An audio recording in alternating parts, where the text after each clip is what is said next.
A partida entre São Paulo e Atlético Paranaense pela 11ª rodada do Brasileirão foi remarcada pela CBF para o dia 26 de agosto, no Morumbi. O jogo seria disputado no dia 20 de setembro. O motivo da antecipação foi a mudança de programação da tabela da Libertadores. Pelas novas datas, o São Paulo recebe o River Plate no dia 17 de setembro no Morumbi e no dia 22 do mesmo mês encara a LDU no Equador. Caso a partida contra o Atlético acontecesse no dia 20 de setembro, o São Paulo teria que disputar 3 jogos em um intervalo de 6 dias. Devido à questão do tempo que deve ser respeitada entre um jogo e outro, isso não seria possível. Pela tabela inicial do Brasileirão, a próxima semana seria livre para todos os clubes na competição. Com essa lacuna, a CBF decidiu realizar esse confronto agora. O São Paulo ainda tem um jogo contra o Goiás válido pela primeira rodada para ser disputado. O duelo foi adiado por conta dos casos de jogadores do time goiano infectados com o coronavírus. E ainda não tem data definida. 2 olheiros, figuras conhecidas no futebol por descobrir talentos, cobra cerca de 2,2 milhões do São Paulo por uma fatia da venda do zagueiro Rodrigo Caio, transferido para o Flamengo em 2018. Cada um deles afirma ter direito a 5% do valor total do negócio por ter levado o jogador ao Morumbi em 2006. Em ação na Justiça, Aparecido Lopes de Oliveira e Cícero Gomes alega que em 2011 o clube assinou um contrato de trabalho de 5 anos com o Rodrigo Caio. No comunicado interno em que solicita autorização para a produção do novo contrato, o então diretor da base, Marcos Tadeu Novaes, cita acordo para a cessão de 10% dos direitos econômicos ao jogador, 5% a Oliveira e 5% a Gomes. O acordo é ratificado tempos depois, em 2012, no contrato próprio de cessão dos direitos, sendo que o de Oliveira é assinado por 5 dirigentes do São Paulo, enquanto o de Gomes consta apenas a assinatura de Novaes. Os olheiros pedem acesso aos documentos originais citados na ação e aos relativos à venda de Rodrigo Caio ao Flamengo. O Flamengo pagou cerca de 5 milhões por 45% dos direitos do zagueiro. Rodrigo Caio ficou com 10%, enquanto o São Paulo manteve os 45% restantes. O São Paulo voltou a perder no último domingo e mais uma vez teve problemas pelo lado direito. Sem Anthony, Diniz ainda tenta achar o melhor jogador para ocupar o setor no ataque. Na defesa, o Juan Fran não voltou bem após a parada e terminou substituído em 2 dos últimos 3 jogos. Desde que o futebol voltou, o técnico São Paulino experimentou diferentes formações pelo lado do campo.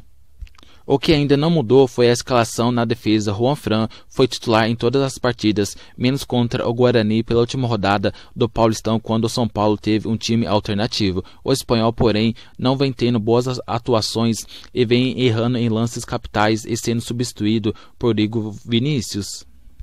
Com mais velocidade e características ofensivas, o jovem atuou em 6 partidas no ano, sendo 3 como titular. O lateral substituiu Juan Fran no segundo tempo da eliminação para o Mirassol no Paulistão e nos 10 minutos finais da derrota do último domingo. Anunciado oficialmente na última terça-feira, o atacante Luciano concedeu suas primeiras declarações como jogador de São Paulo. O reforço do São Paulo destacou a grandeza do seu novo clube e colocou-se à disposição para atuar em qualquer posição na linha de frente. Luciano chega ao Morumbi para reeditar a parceria com o técnico Diniz. Em 2019, ambos trabalharam no Fluminense e o atacante acabou se tornando um dos protagonistas da equipe. No ano passado, eu fui muito feliz. Fiz 20 gols na temporada, 15 deles trabalhando com o Diniz, relembrou o atacante. O interesse do São Paulo no jogador não é recente. De acordo com Luciano, o clube paulista já havia procurado no ano passado, mas não foi possível concretizar o negócio. Quando eu estava em um momento muito bom no Fluminense, teve a procura do São Paulo. Pensei e quase acertei, mas por alguns detalhes não deu certo. Mas hoje deu certo, estou aqui muito feliz e espero honrar a camisa do São Paulo, disse. Luciano acredita que pode ocupar a vaga de Anthony, mas também é possível desempenhar em outras funções. No Fluminense deu certo jogando pela ponta direita, tem um chute muito bom fora da área também, faço alguns gols, chego bastante na área, jogo de 9, de ponta, de meia, ali no meio para frente, onde o Diniz me colocar, eu vou estar procurando ajudar, explicou o jogador. O novo camisa 11 do São Paulo tem passagens por clubes como Corinthians, Fluminense e Grêmio, mas para ele o time do Morumbi é o maior entre os que defendeu. Eu joguei em grandes clubes, mas o São Paulo é o maior. A camisa, a história que o São Paulo tem, os títulos que conquistou, conversei com a minha família e quando surgiu a oportunidade eu não pensei duas vezes. Acabei aceitando a oferta, finalizou. O São Paulo recusou uma oferta que chegou pelo lateral esquerdo Júnior Tavares. O Aris Thessaloniki, clube que disputará a Liga Europa, tentou contratar o atleta por empréstimo pelo período de 1 ano. Júnior Tavares voltou ao São Paulo recentemente quando teve seu contrato também de empréstimo com o Portimonense encerrado. Antes teve passagem pela Sampdoria da Itália. Recentemente, em entrevista ao Esporte Interativo, quando ainda defendia o Portimonense, Tavares contou que havia clubes interessados em contar com ele. No entanto, até o momento o São Paulo não vendeu o jogador que teve seu contrato com o tricolor reativado no bid da CBF. Pelo São Paulo, Júnior Tavares soma 52 jogos pelo profissional. Seu contrato com o São Paulo vai até o mês de junho de 2021.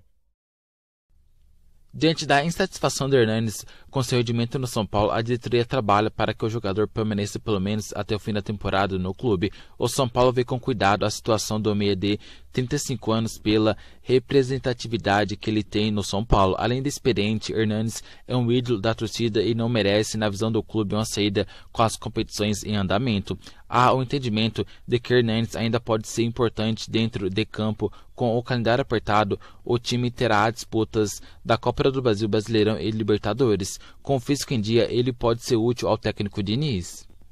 O outro fator é o extracampo. O jogador é um dos mais vitoriosos do atual elenco dentro e fora do São Paulo. Após o Brasileirão, que tem encerramento previsto para fevereiro, o São Paulo planeja uma despedida de gala caso Hernanes opte por não ficar no São Paulo. A ideia é que a terceira passagem seja eternizada com a grande homenagem. Incomodado com sua falta de rendimento, Hernanes tem questionado até que ponto pode ser útil ao clube.